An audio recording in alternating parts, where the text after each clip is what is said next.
iyadoo 20 December ay ku beegan tahay aasaaska ciidanka booliska Soomaaliyeed ayaa munaasabad lagu maamuusay waxa lagu qabtay magaalada Cadaado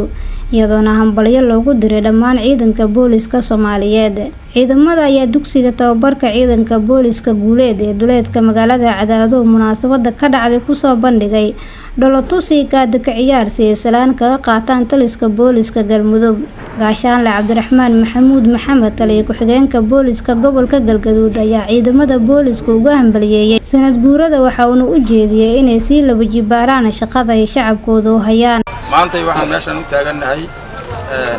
inaan ka qayb qaadano sanad guuradii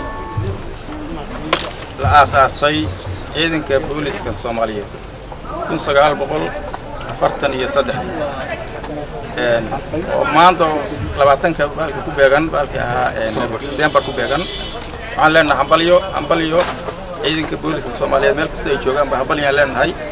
saraakiishooda saraakiil xigeenadooda dableyda iyo alifleyda iyo dhammaan xaasaskooda waxaan leenahay hambalyo leenahay. taliye ku-xigeenka booliska Galmudug Korneyl Cabdi Jaamac Cabdulle ayaa dhammaan hambalyo u diray ciidanka booliska Soomaaliyeed iyo xaasaskooda isagoona sheegay in ciidanka booliska uu yahay ilaalinta sharciga dawladda iyo hantida qaranka. waxaan leeyahay marka hore ciidanka booliska Soomaaliyeed iyo ciidamada Soomaaliyeed maanta waxaan loo hambalyeeynayaa leeyahay marka labaadna waxaan u hambalyeynayaa si qaas ah booliska Soomaaliyeed meel kasta ay joogaan maanta xaasaska askarta dableyda alifleyda saraakiisha dhammaan meel alla meel ay joogaan hambalyaan leenahay waxaan leenahay maanta hadii alla idmo waa maalin taariikhi ah maanta ku xigta waxaan leenahay ku noolaada bashbash iyo barwaaqo